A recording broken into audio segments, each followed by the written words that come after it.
This is the mop-up for September 6, 2023. I'm David Feldman. Ashley Babbitt was shot to death on January 6 while attempting to crawl through the... Let me just see something here. I want to make sure... Okay, we're good. Let's pretend we're starting all over again, shall we? This is the mop-up for September 6, 2023. Ashley Babbitt, the Horst Wessel of the far right, was shot to death on January 6 while attempting to crawl through a broken window and lead a mob of insurrectionists into Nancy Pelosi's office. The United States Capitol Police called the shooting lawful and within the department policy and, quote, potentially saved members of Congress and staff from serious injury and possible death, unquote. Ashley's mother was arrested a few weeks ago outside a Washington, D.C. jail protesting the treatment of the J6ers. That's what they call the January 6 detainees. Her name is Mickey Withoft. Ashley's mom is named Mickey Withoft, and a few weeks ago she was charged with simple assault and destruction of property when counter-protesters showed up and protested the people who were protesting.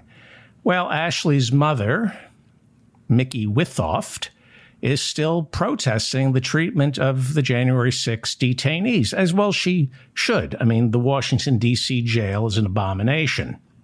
Over the weekend, she was in Washington, D.C., protesting the treatment of the J6ers, and here's what she told a crowd of her supporters. And keep in mind, the officer who shot her daughter was an African-American. Quote, the Capitol Police needs to be abolished or at the very least investigated. Michael Byrd, the officer who shot Babbitt, needs to swing from the end of a rope along with Nancy Pelosi. The apple does not fall far from the tree, does it? Well, there's a lot to go over this morning. Enrique Tarrio, leader of the Proud Boys, who was found guilty last May of seditious conspiracy for the role he played on January 6, was sentenced on Tuesday to 22 years in prison. That's the longest sentence for anyone convicted for the Capitol attack. Lawyers for Tarrio said they will appeal the sentence. Here is Donald Trump. I want to play this. This is during the 2020 presidential debate against Joe Biden. We all remember this quote, so I want to play it. This is Donald Trump during the 2020 presidential debate giving a message to the Proud Boys. Proud Boys, stand back and stand by. We all remember that quote. Stand back and stand by. So I'm going to play the full clip from the debate because it shows just how dangerous Donald Trump is. And Biden said some things during this question about Antifa, and Biden deserves a lot more credit. People only remember stand back and stand by or stand by and stand back, but they forget what Joe Biden said. So I'm going to play you more of the clip. Here is the clip. Repeatedly criticized the vice president for not specifically calling out Antifa and other left-wing extremist groups. But are you willing tonight to condemn white supremacists and militia groups and to say that they need to stand down and not add to the violence in a number of these cities, as we saw in Kenosha and as we've seen in Portland? Sure, are you I'm prepared to specifically do it? Well, go ahead, sir. I would say almost everything I see is from the left wing. Okay. Everything I see is from the left wing. Okay. He continues. Not from the right wing. So what are you saying? I'm willing to do anything. I want to see peace. Then do it, sir. Say it. Do it. Say it. You want to call him? What do you want to call them? Give me a name. Give me a white name. Supremacists and white supremacists. Like me to condemn? White supremacists and right Proud Boys, stand back and stand by. Okay, that's the famous quote. Now, listen to what the lies he spreads about Antifa, the left, and listen to Joe Biden. But I'll tell you what. somebody's got to do something about Antifa and the left, because this is not a right-wing problem. This is a left-wing. FBI director This is a left-wing problem. White supremacist. Antifa's an idea, not an organization. Oh, you got to be not kidding. militia. That's what his it's an idea. FBI. His FBI director Gentlemen, said. Well, then you know what? We're done, sir. We're moving on to the next. We're When moving. a bat hits you over the head, that's not an idea. Everybody in Antifa your is administration bad. tells you the truth has a bad idea. Can I tell you what? You have no ideas. Antifa is a dangerous, All right, radical gentlemen, group. we're now moving on to the Trump and you ought to be Biden careful records. with them. They'll overthrow you. When a in 2 president, seconds. I'm going to ask a question.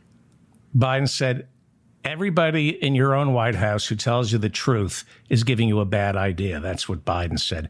More importantly, he quoted Christopher Wray, the head of the FBI, who testified under oath that Antifa is an ideology. It's not an organization. It's just a lie that Donald Trump is spreading.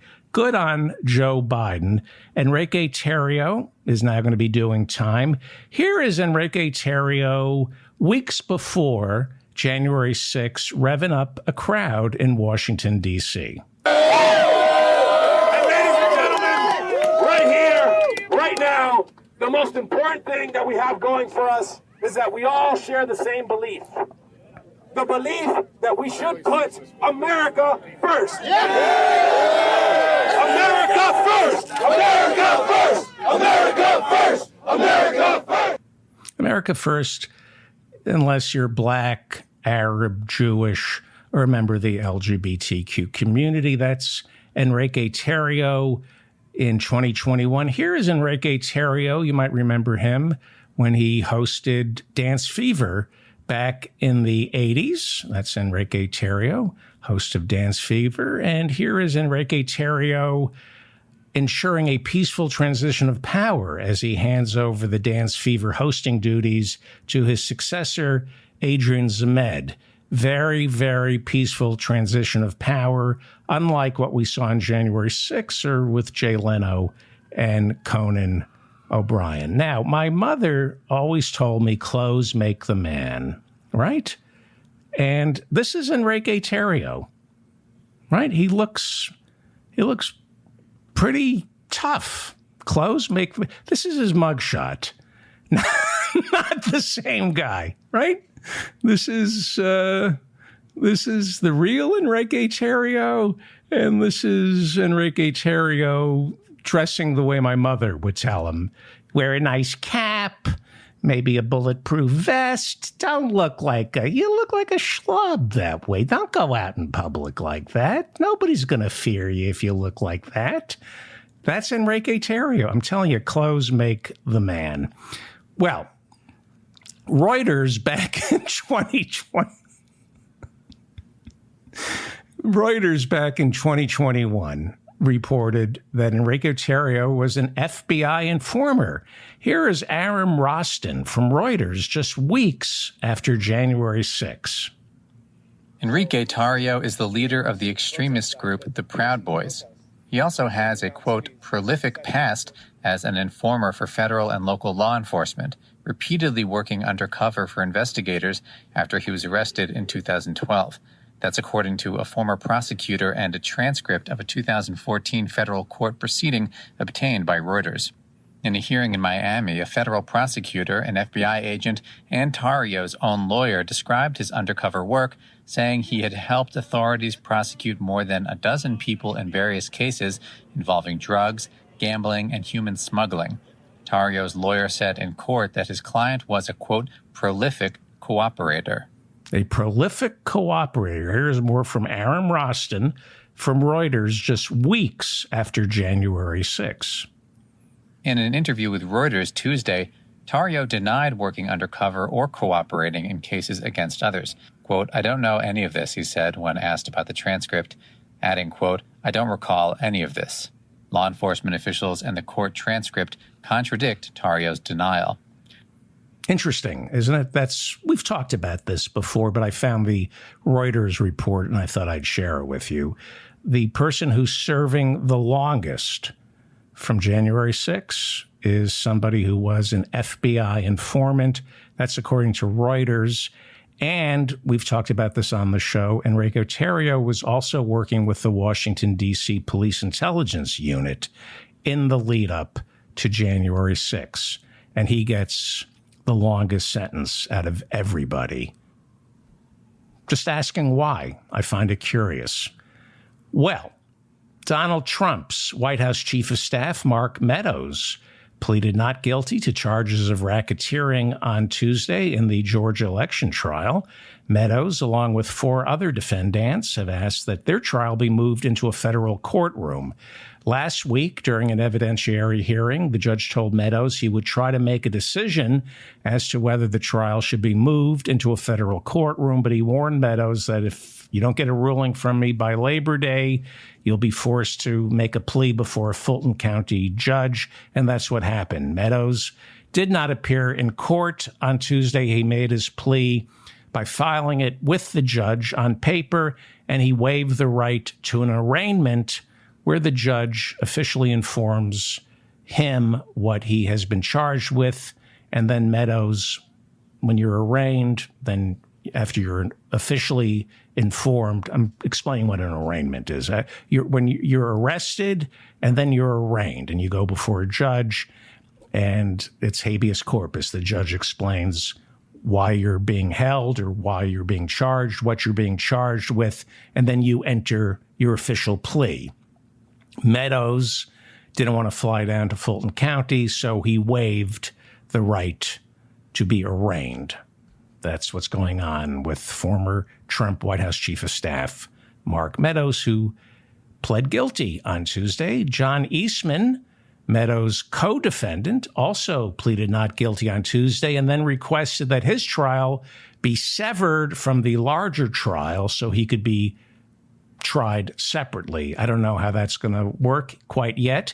Kenneth Chesebro, the lawyer charged with helping to organize the phony elector scheme, was the very first defendant to invoke his right to a speedy trial, which was then scheduled to take place in mid-October. That's what Eastman is looking for. Sidney Powell, another lawyer, charged, among other things, with breaking into a Coffee County, Georgia voting machine, has also requested a speedy trial, but no date has been set for her quite yet. Scott McAfee, the Fulton County Superior Court judge presiding over this trial, has scheduled hearings later on Wednesday to determine whose cases might be severed. Meanwhile, lawyers for Donald Trump are asking that he not be given a speedy trial, but instead they're requesting that Donald Trump's trial be delayed until 2026. They're insisting they simply don't have the time to prepare. Trump's trial will not be the only RICO case in Atlanta. 61 activists who have been trying to block Atlanta from building Cop City, that's a $100 million police training facility that would destroy one of America's last remaining inner-city forests. 61 activists have been indicted and will be prosecuted under Georgia's anti-racketeering law by the state's attorney general. Protesters are accused of running a criminal these are protesters. They're accused of running a criminal enterprise involving money laundering, arson, and domestic terrorism in their attempts to stall the construction of the new police training center. One activist was recently shot to death by police officers after a police officer was wounded, but there's no proof that the police officer was shot by the protesters. The indictment accuses the protesters of being funded by agitators from outside Georgia. Because why would the people living in Georgia, why would they not want to spend $100 million to further militarize their police? That's little game they play. They say, oh, it's outside agitators because the good people of Georgia couldn't possibly be against spending $100 million on Cop City. Prosecutors in the indictment described organizers of the protest against Cop City. They're called Defend the Atlanta Forest. Those are the people being indicted. Defend the Atlanta Forest. In the indictment, they're described as an anti-government, anti-police and anti-corporate extremist organization.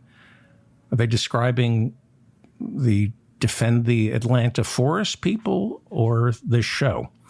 The first black woman to be in charge of Philadelphia's 6,000-strong police force, Danielle Outlaw, that's her name, Danielle Outlaw, announced she will resign as police commissioner after 3 years on the job.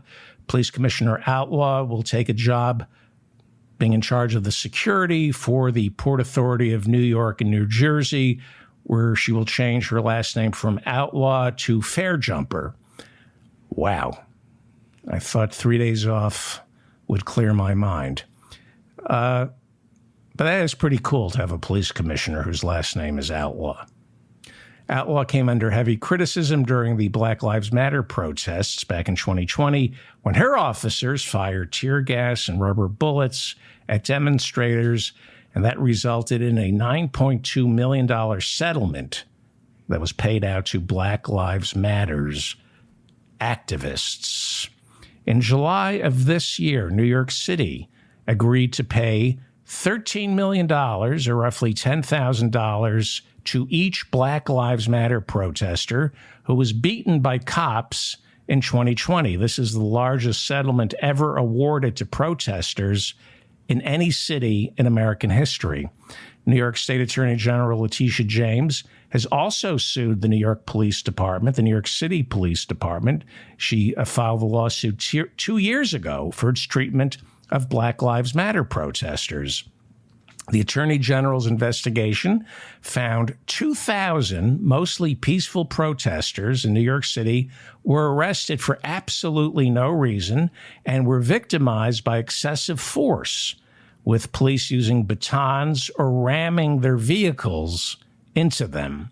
The Attorney General also accused the New York City Police of arresting medics who were there to attend to the injured, as well as locking up members of the press for no reason, as well as locking up what are called legal observers working for the city to monitor the police response to protesters. The State Attorney General of New York found that while there had been looting, the New York City police were guilty of conflating peaceful protesters with lawbreakers and began sweeping innocent protesters up with troublemakers. Now, in a separate settlement last March, the city of New York also agreed to pay $21,500 each to the hundreds of protesters in the Bronx who were what is called kettled during the 2020 protests. Kettling is a police maneuver where protesters are cornered by the police, and it's like drift net fishing. The protesters are rounded up and arrested.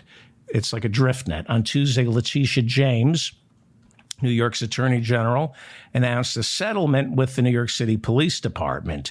From now on, all protests in New York City will be monitored by an independent commission made up of the New York State Attorney General, and that commission will also include representatives from the New York Civil Liberties Union and the Legal Aid Society. Another win for Black Lives Matter.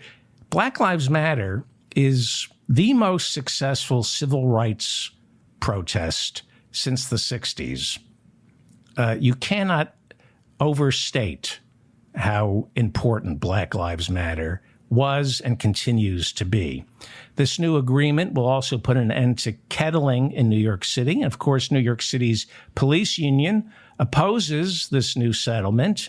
Well, I say to the cops who don't like this new settlement, go find another job. We're spending billions and billions in the past decade here in New York City. Billions have been paid out to citizens of New York City because of cops who can't control their pent-up rage. So look it up.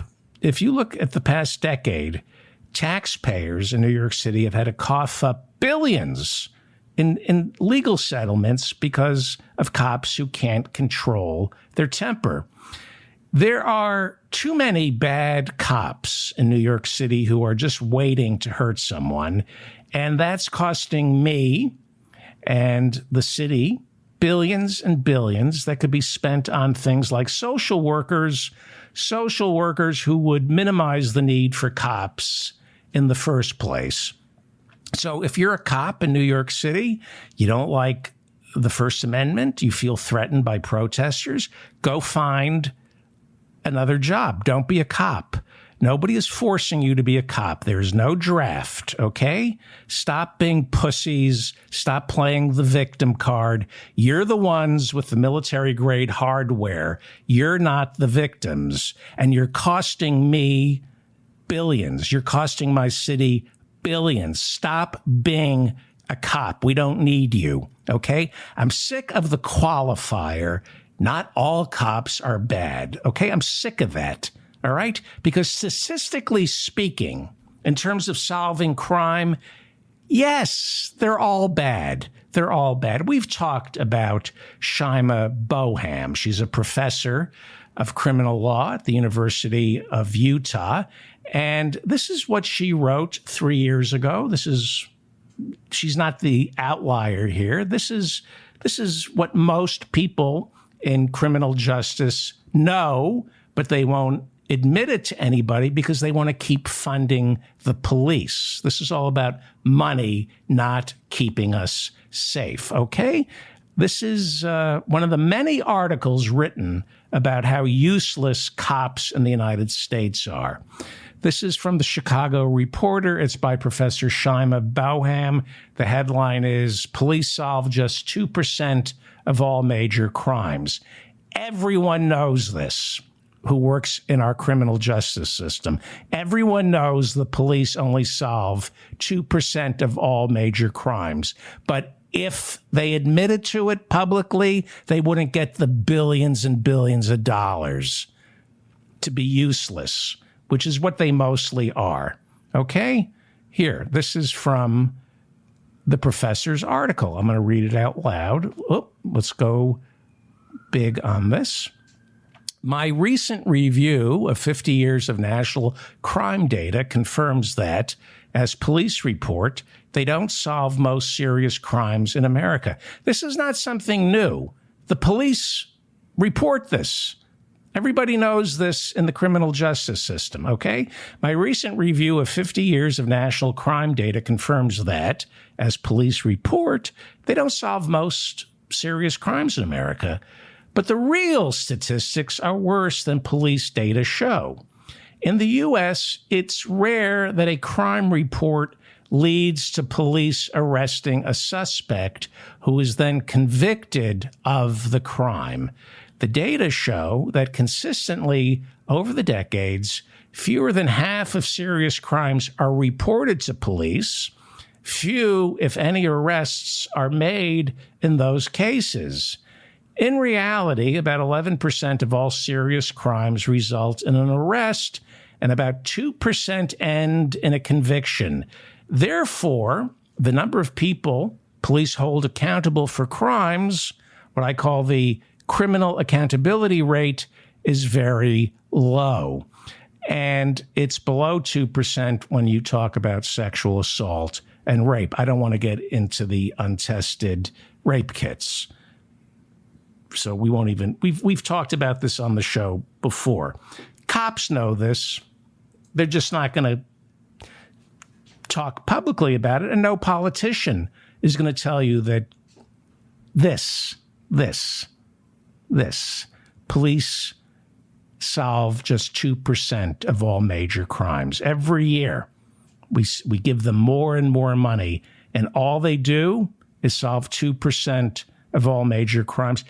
As Professor Boham points out, they do social work, essentially. The police are patrolling the streets and doing social work, but that's not what they're trained to do. It would be better to replace a lot of these cops with social workers, but then we wouldn't fill up our prisons with cheap labor or free labor, would we? So 2% of all major crimes solved by the police, which explains why in Austin, there's this headline from the Austin American-Statesman, people should report nonviolent jugging robberies to 311, not 911. 911. There was a little problem in Austin. I'll read you. This is from the Austin.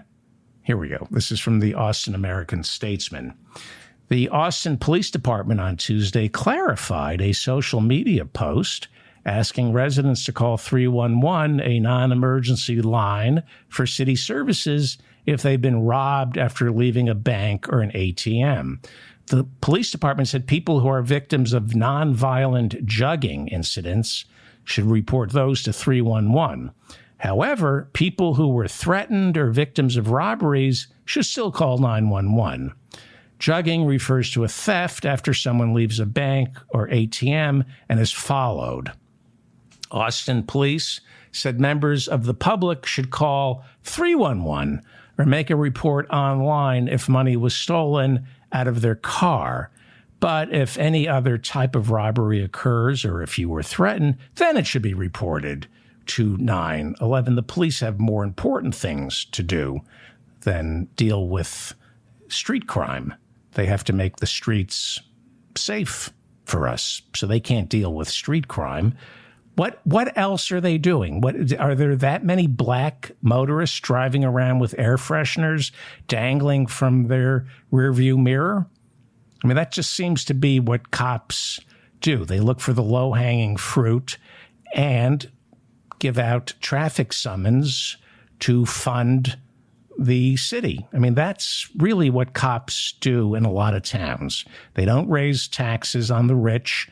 What they do is they hire as many police as they possibly can, and the police just cruise around waiting for a black person to have something dangling from a rearview mirror, and they put them in a perpetual cycle of debt with court fees and bench warrants, and eventually they get sent to a jail, especially in Texas, jail or prison, where you literally, I'm not making this up, in Texas, they have prisoners picking cotton for free in Texas.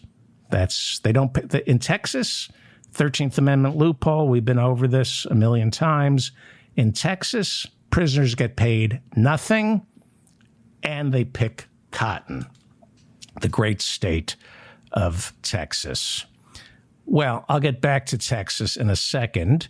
New York State Attorney General Letitia James is suing Donald Trump and his two idiot sons in civil court for $250 million and trying to ban them from ever running a business in her state, or at least for 5 years. The trial begins on October 2nd, and the Attorney General is now accusing Trump of inflating the values of his properties and then using the inflated values as collateral in order to take out loans from banks. It's fraud, right? The Attorney General also says Trump and his idiot kids then devalue what their properties are worth when they're paying their taxes. More fraud. On Tuesday, Letitia James asked the state Supreme Court to sanction Trump and his lawyers for their delay tactics that both she and the presiding judge are now calling amateurish. The state attorney general said that more than a year ago, Trump and his lawyers filed a motion to have this trial moved into a federal courtroom because they insist this case does not fall under the jurisdiction of the New York State Attorney General. But the Supreme Court of New York said, no, we reject your argument. The trial continues. But then lawyers for Trump filed the same motion. It was rejected, and then they filed the same exact motion again.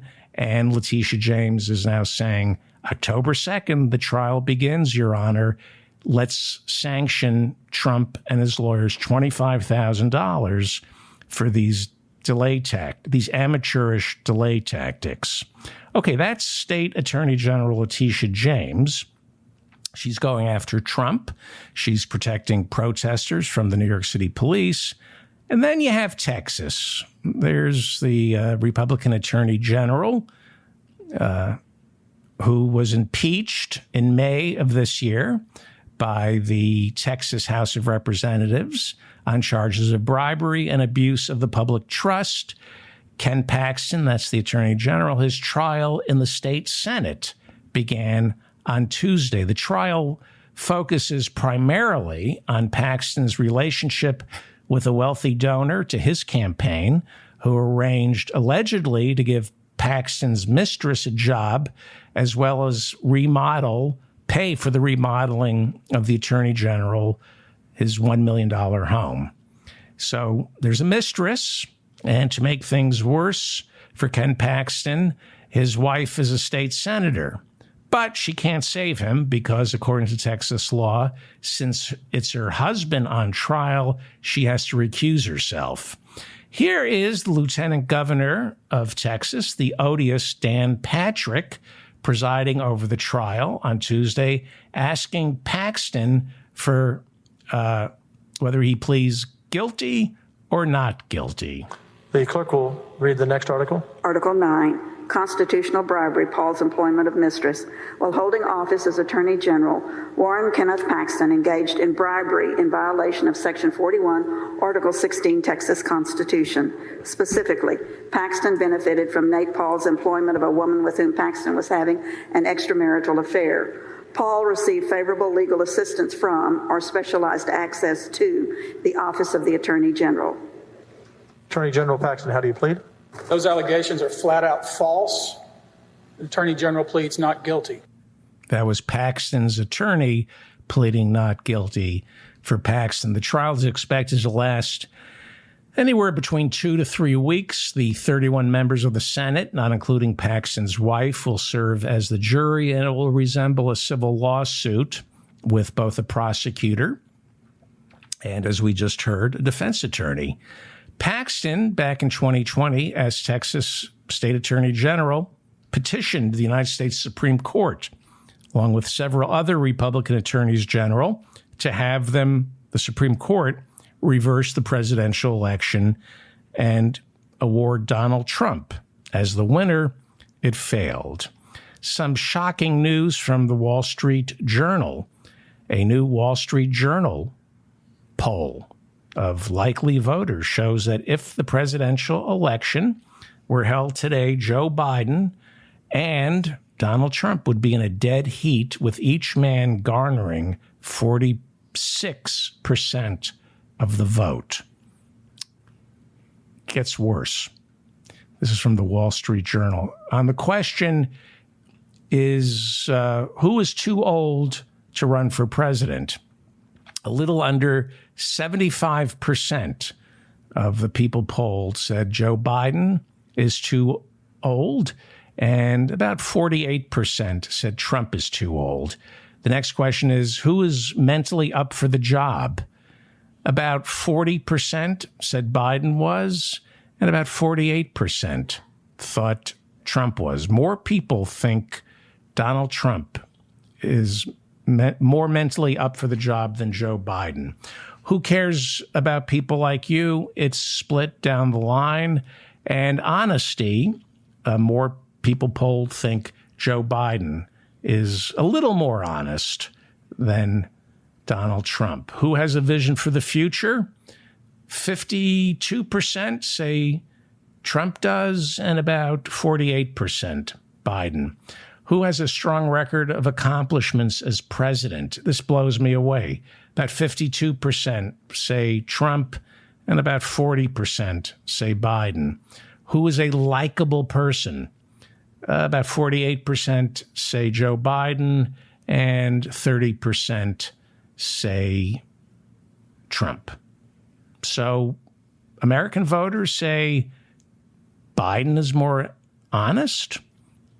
Trump is less likable, but there are other factors that Americans take into account.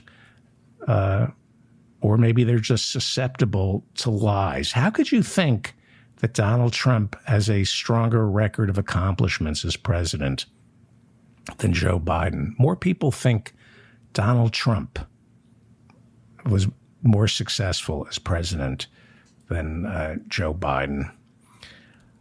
Well, I've stayed away from this story, and I'll tell you why in a second. Senate Minority Leader Mitch McConnell returned to Washington on Tuesday.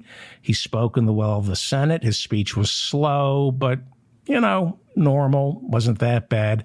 As most of you know, 6 days ago, McConnell froze up in public for the second time this summer. And people on both sides of the aisle are saying he's too old for the job. I'm no fan of Mitch McConnell's, but you get a guy who's 80, he's going to freeze. It's like a vintage car. They freeze sometimes. But there's also a lot of value to having someone who's 80 serving as president or minority leader. Yeah, they're slow, but that's the whole point. Someone who's 80 knows what's important. Louis Armstrong said, the older I got, I played fewer notes, but I played them a whole lot better. That's what comes with age. I'm not defending Mitch McConnell. I'm just saying this freezing is not important. It's not like he has to make life and death decisions like, are we going to go to war tomorrow? Okay. 80, there's value to having an 80-year-old as president. Bernie is 80. It's not about how sharp you are. It's what you know. Being sharp is not that important. It's what you know. And honestly, I couldn't care less about Mitch McConnell. I will say this. I know he ruined our courts. Merrick Garland should be on the Supreme Court. That was a Democratic seat that went to Gorsuch, and those other two far-right extremists McConnell got on the court, well, we're going to be paying a price for decades to come because of that. But I kind of feel he kept Trump in line for 4 years. I mean, McConnell, he got his big tax cuts from Trump for the rich, and he got his picks for the courts. But in terms of reining in Trump, it felt like he slowed the march. Oh, who am I kidding? I was going to say McConnell slowed the march to fascism. He voted twice not to remove Trump from office.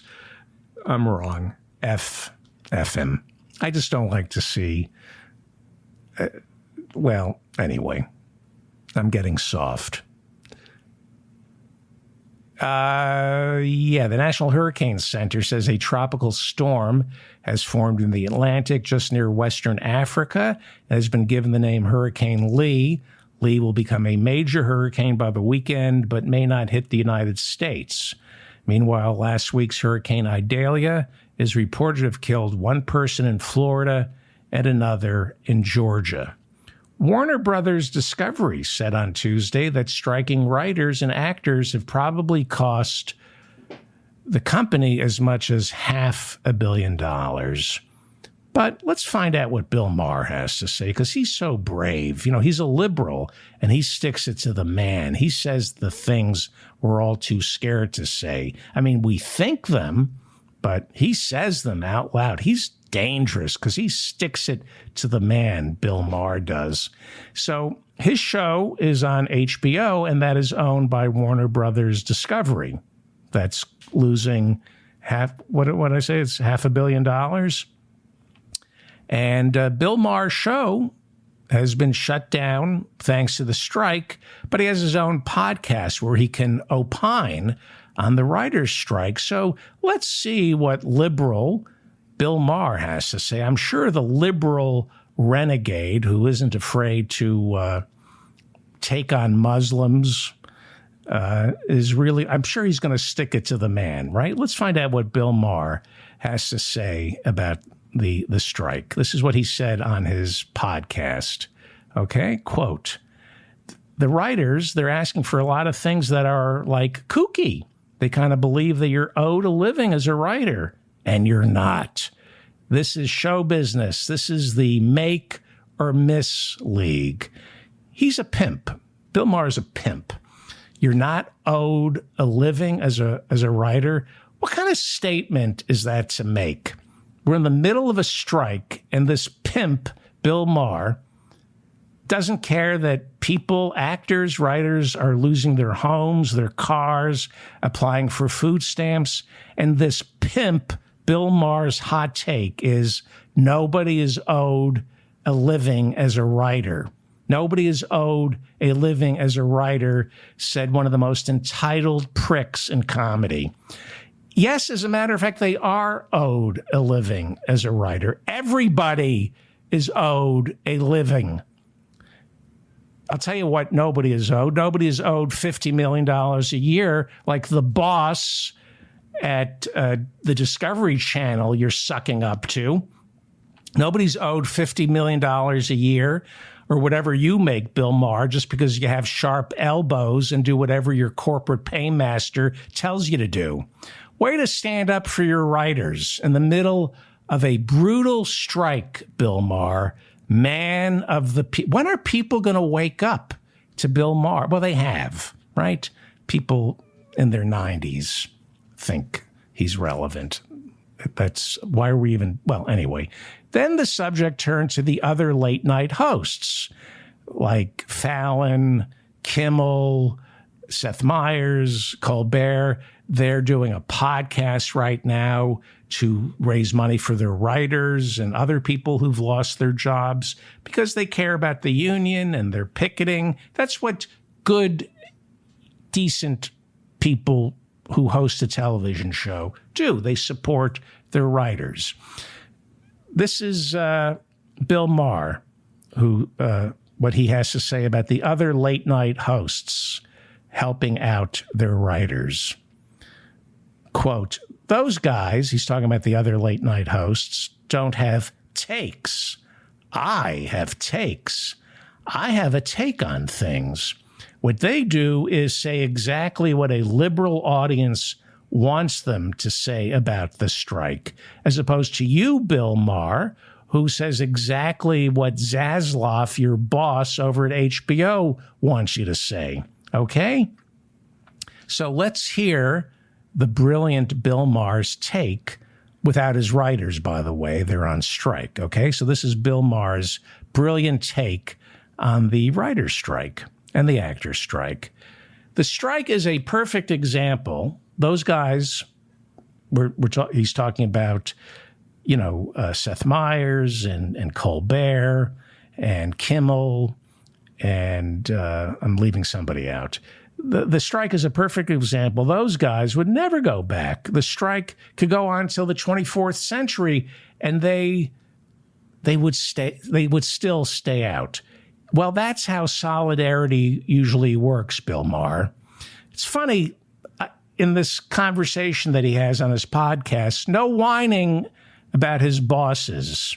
In the conversation on his podcast, Bill Maher literally says the writers and the actors picked the wrong time to strike because he said the studios are strapped for cash right now because of all those streaming services they've started. He literally said, you picked the wrong time. You should have more sympathy for the studios.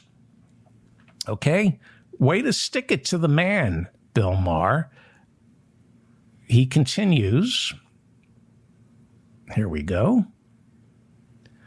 I feel for my writers. I love my writers. I'm one of my writers. But there's a big other side to it. And a lot of people are being hurt besides them. There's a big other side to it. No, Bill Maher, you're a member of the Writers Guild of America. You're a member of SAG-AFTRA. There is no big other side to the strike. Which side are you on, boy? Which side are you on? When someone says there's a big other side, it means they're on the other side. You got rich, Bill Maher, and you don't give a shit about anyone else but yourself. And a lot of people, you say, are being hurt by the strike. And you say it's the fault of the strikers. Not the boss.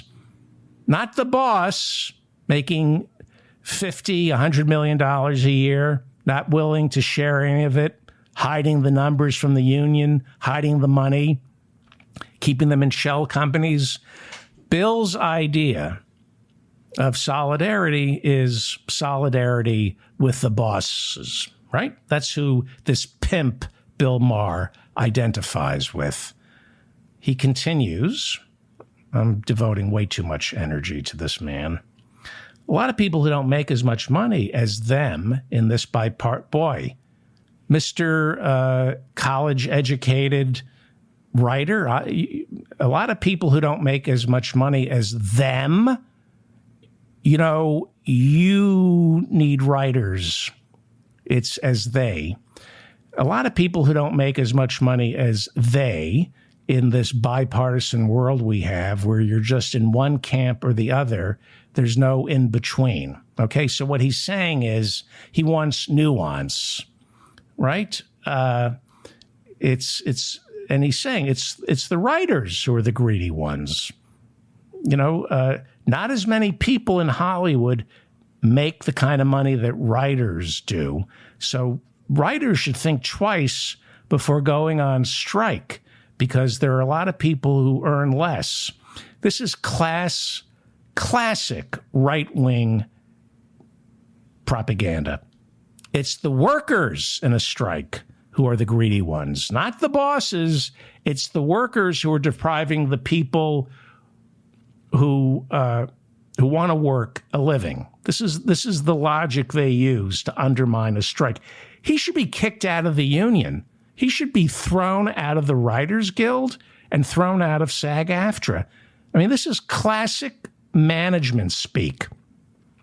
That the writers are making so much money, they're not thinking about the people below them. The writers aren't making so much money. They rarely work. And so, yeah, they might get a nice payday when they work, but most writers aren't working. So they get paid a little more to make up for all the weeks and months and years where they got nothing.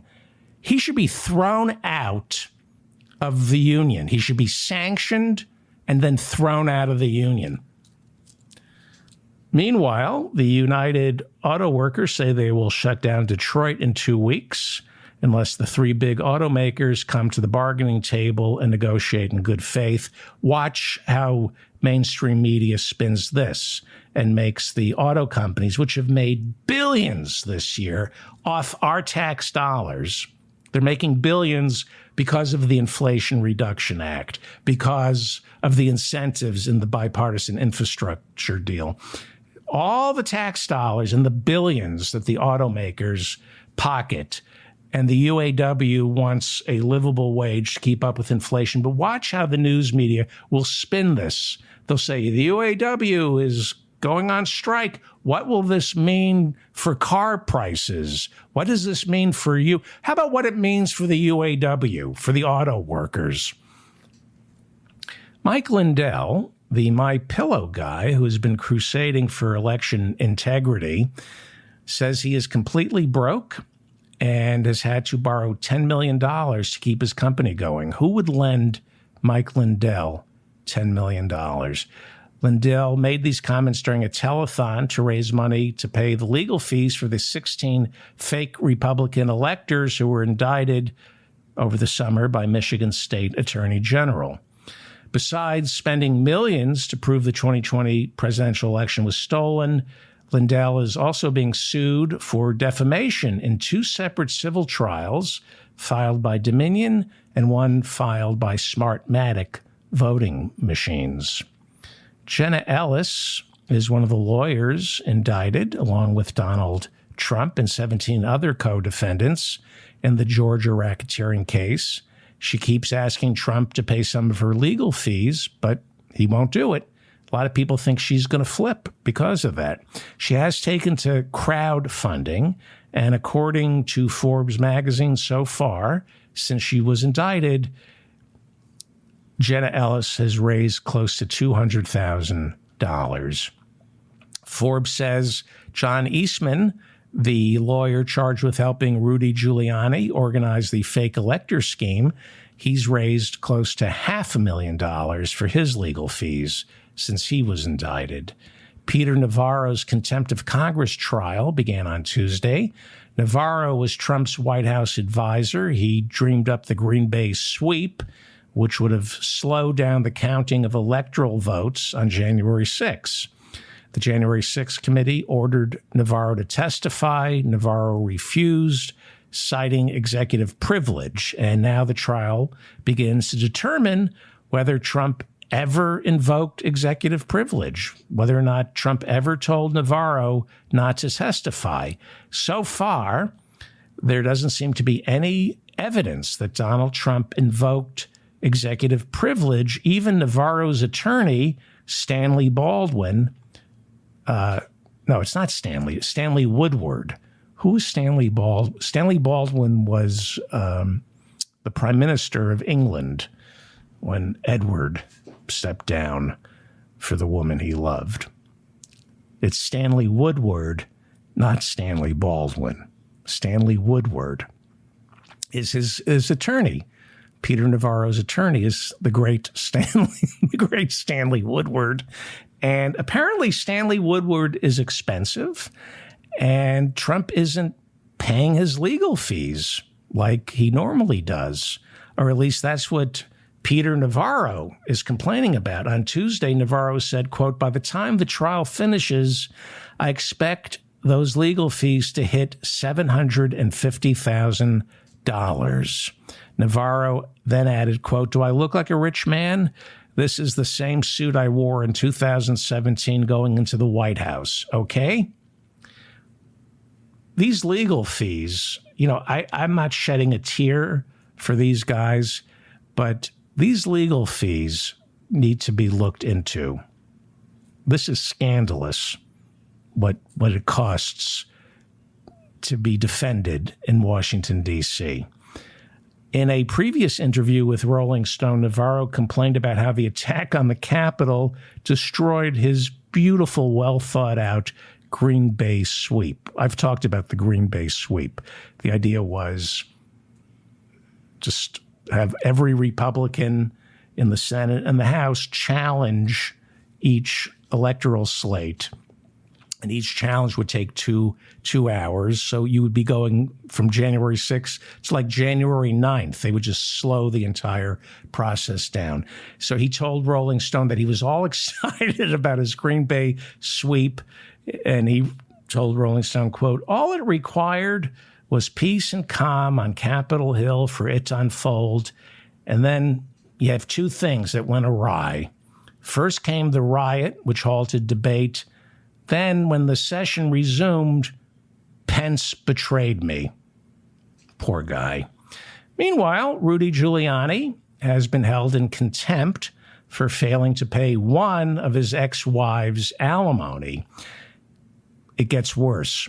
Rudy Giuliani reportedly owes the phone company close to $60,000. Rudy's Upper East Side apartment is up for sale, and he's asking $6.5 million for it.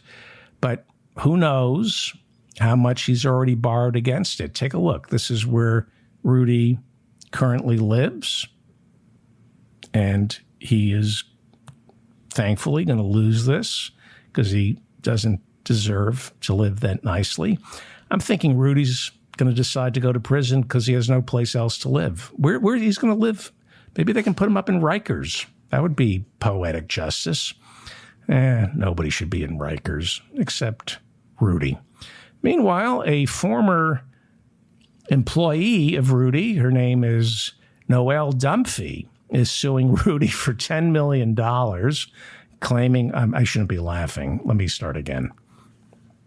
A former employee of Rudy Giuliani, Noelle Dunphy, is suing him for $10 million, claiming he raped her, that he demanded oral sex while talking to Donald Trump on the phone, was addicted to chewing Viagra like they were Tic Tacs. He began drinking in the morning and was prone to, quote, alcohol-drenched rants against blacks and Jews, unquote. Nicole Dunphy said Rudy told her she was the first woman who ever turned him on. He said he had never, who was smart. He said I've never been turned on by a smart woman before. Rudy is a sapiosexual. That's what sapiosexual means. A sapiosexual is a person who finds intelligent people sexually attractive more than everything else. So, like, are you a legs guy, breasts, brain. That's what a sapiosexual is. And every man on their first date is a sapiosexual. That's what they all say. But this is an actual quote from Rudy Giuliani from the deposition. This is what Rudy said to her. I never think about a girl being smart. If you told me a girl was smart, I would often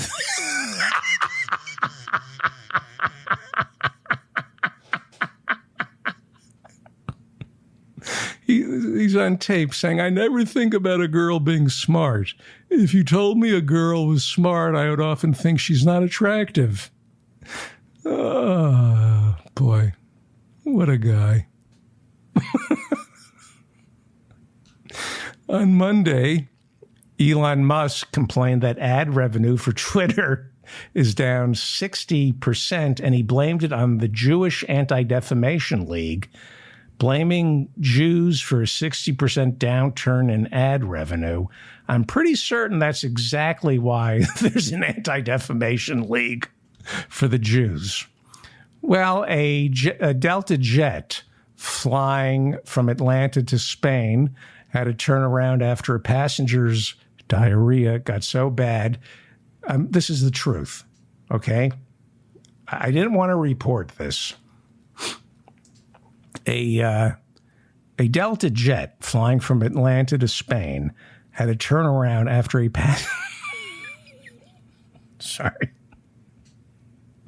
after a passenger's diarrhea got so bad, it began dribbling down the aisle, and the pilot had to make an emergency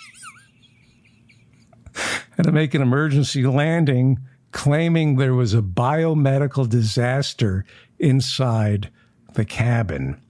The Delta jet landed safely, and the passenger who sprung the leak was immediately carried out on a stretcher and taken to a hospital.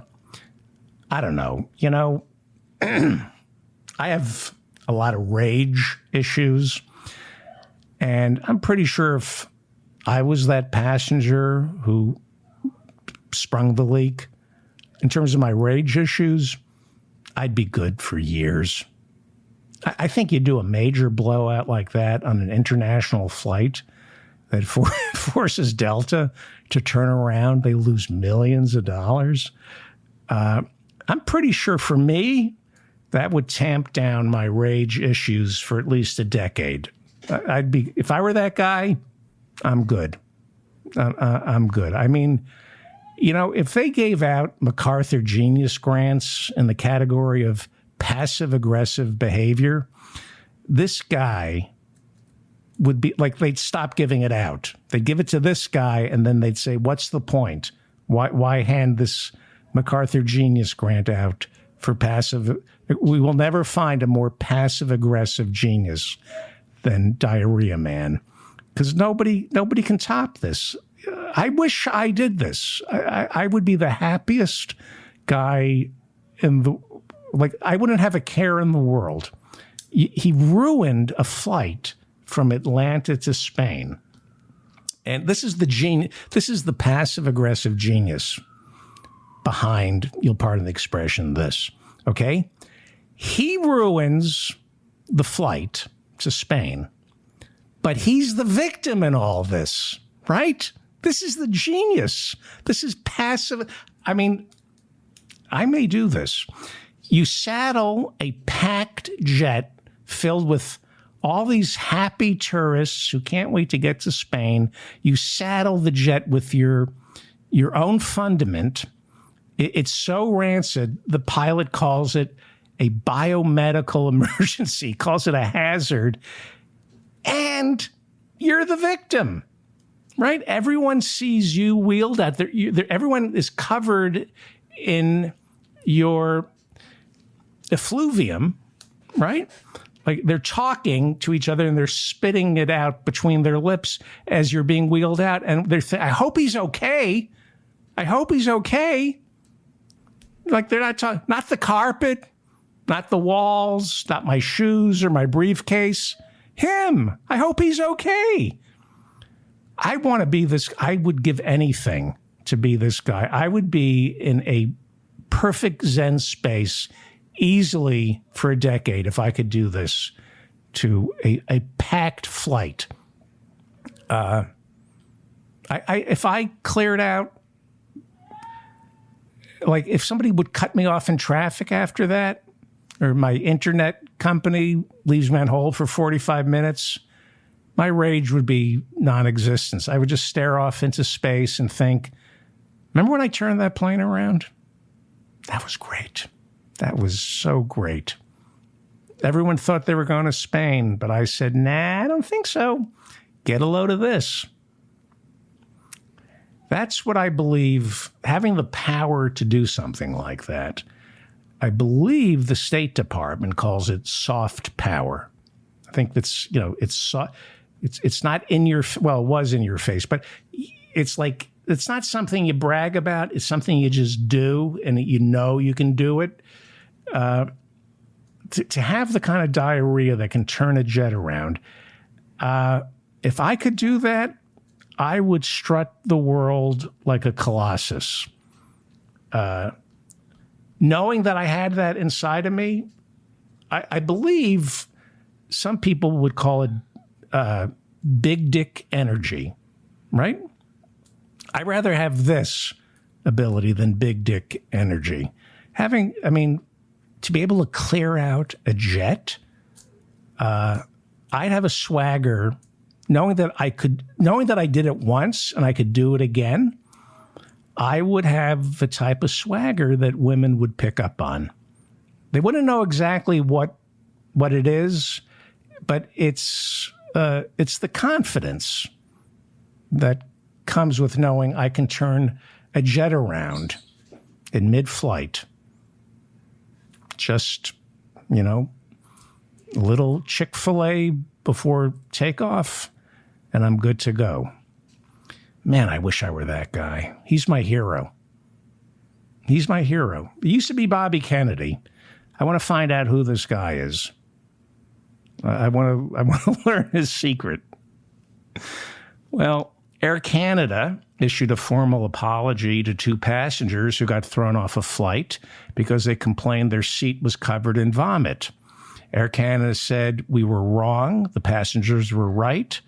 It was vomit, and we're sorry." What did you think it was? Chunks of Chanel No. 5?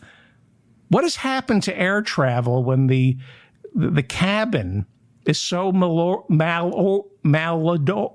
stinks so much that the flight attendants consider a steaming pile of vomit subject to debate? That's how bad air travel has gotten. People see vomit in a seat. Is it vomit? I don't know. What do you think? Let's bring in an expert.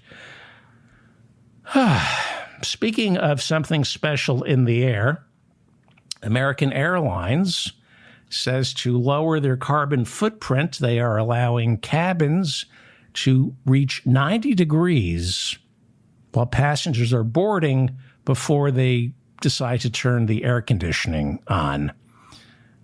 Wow. Maybe I'm cranky and I hate people, but sitting in 90-degree heat, I can't think of anyone I want to see that badly. But what's the point? Like, where are you going that you would sit in 90-degree heat on the tarmac, and if you complained, you'd get arrested? There's nobody I want to see. Like my parents, get new parents. Your kids, adopt. It's not worth it. Meanwhile, Politico reports that the European Union is looking into easing regulations so that airplanes in the future will have fewer pilots and eventually none. Here's something I'm working on: passengerless airplanes. Jets that take off and land with nobody, absolutely nobody on board. No pilots, no flight attendants, no passengers. People take the bus or the train instead of flying. Because there's no place or person that you have to see immediately. Part of the thrill of traveling is the journey. The worst part of travel is getting there and, oh, hi, Grandma.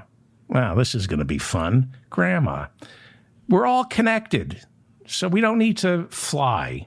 The longer it takes to get someplace, the better. I was talking to somebody in Paris yesterday, and we literally wasted time. We were on Zoom. I was talking to someone in Paris, and I said, hang on, I'm going to go run down to the bodega to get a sandwich. I'll be back in 10 minutes. There's no urgency. You just leave the Zoom on. I'll see you when I see you. We gave commercial aviation a century. Vomit in the seats. Okay? People don't know. We now have pilots and flight attendants who aren't quite sure if that's vomit in the seats. I think it's time to stop flying. Didn't work out. Take the train. Take mass transit. Planes are bad. They're bad for the environment. They're bad for the economy. Planes are bad. Burning Man is an annual event that celebrates sharing portable toilets with strangers. I'm told it also celebrates community, self-reliance, and artistic expression, but mostly it's a celebration of sharing portable toilets with complete strangers, which is why Burning Man is on my bucket list. And by bucket list, I mean when I go to Burning Man, I'm bringing my own bucket. Well, 73,000 Burning Man attendees were left stranded over the weekend in Nevada's Black Rock Desert after heaving rains created a mud so thick no vehicle could pass through it. So Marjorie Taylor Greene told Alex Jones that the mud was God's wrath because God is angry. She explained, God is angry at the people who go to Burning Man because Burning Man is this is what she said. Burning Man is a radical left plot to brainwash Americans into believing climate change is a bad thing. So I guess climate change is a good thing, according to Marjorie Taylor Greene.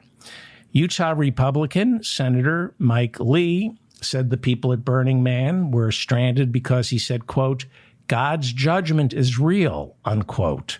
He then suggested that the people who were sitting in hours of traffic on their way out of Burning Man, he said they should consider converting to Christianity. Right? They're in like a 12-hour traffic jam. They smell. They're hungry. That's when you start thinking about taking Jesus into your heart. Effing moron. Well, before I wrap it up, my heart goes out to Matt Schlapp. He is the chairman of the American Conservative Union, as well as CPAC. And in 2020, he was co-chair of Catholics for Trump.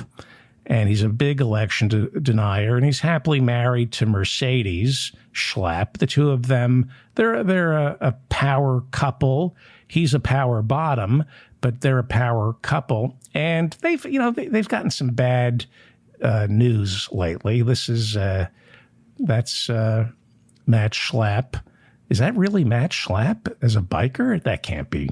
Somebody must have doctored that. That's not real. Anyway, bad headlines like, in January, a GOP operative came forward and accused Matt Schlapp of forcibly holding his hand. And now he's suing Matt Schlapp for, hand-holding assault and defamation. He's suing Mercedes for defamation. And then the treasurer of CPAC quit, accusing Matt Schlapp of financial irregularities and personnel mismanagement. And then Friday, there was a probe. A CPAC discovered that there are two more men who came forward accusing Matt Schlapp of wanting to hold hands with them. And this is really it just gets worse for the Schlapps. Then I reported that they had 2 exorcisms at the CPAC offices. Mercedes Schlapp. By the way, the voice of the exorcist was Mercedes McCambridge, and Matt Schlapp is married to a woman named Mercedes. I thought I would just point that out. Anyway, they after some employees at CPAC quit, a lot of people quit because Matt Schlapp wouldn't give them raises. Mercedes, who also gets about $200,000 a year working at CPAC, she and Matt decided to bring in an exorcist who sprinkled holy water around the place to get rid of the demons who were putting horrible thoughts inside the heads of their employees, like give us a livable wage. Only Satan could put that in somebody's mind. This is true. They did hire an exorcist, and they had an exorcism. And I have a picture. This is Matt. Hang on. This is Matt Schlapp's. This is his office. That's Matt Schlapp's. There he is waiting for the priest to come in and exorcise the demons in Matt Schlapp. What is he doing with that? Is that a crucifix? Anyway, more bad news today for the Schlapps. Just when you thought it couldn't get any worse, the Washington Post reports that a former employee at CPAC is suing the organization, Matt Schlapp and Mercedes Schlapp personally, alleging racial bias and sexism. And it's a defamation suit for about $50 million. I won't give you the name of the plaintiff, but this is what in the complaint, this is what she wrote, what she said about Matt Schlapp. The culture at CPAC was terrible, as Matt Schlapp and his wife, Mercedes, ran the organization as if they were the king and queen, like a dictatorship which ignored rules, laws, and basic decency when dealing with employees. Well, that's unfair, saying that it was run by a king and a queen. I'm pretty sure, based on this picture, it was just run by a queen and a queen. Matt Schlapp, it just gets worse for him, and nothing makes me happier. Bad guy, Matt Schlapp. Bad guy. Mercedes Schlapp. Bad woman. Bad. Let's enjoy their pain, because they deserve it, because they cause a lot of pain in this world. I'm David Feldman, reminding you to stay strong and protect the weak.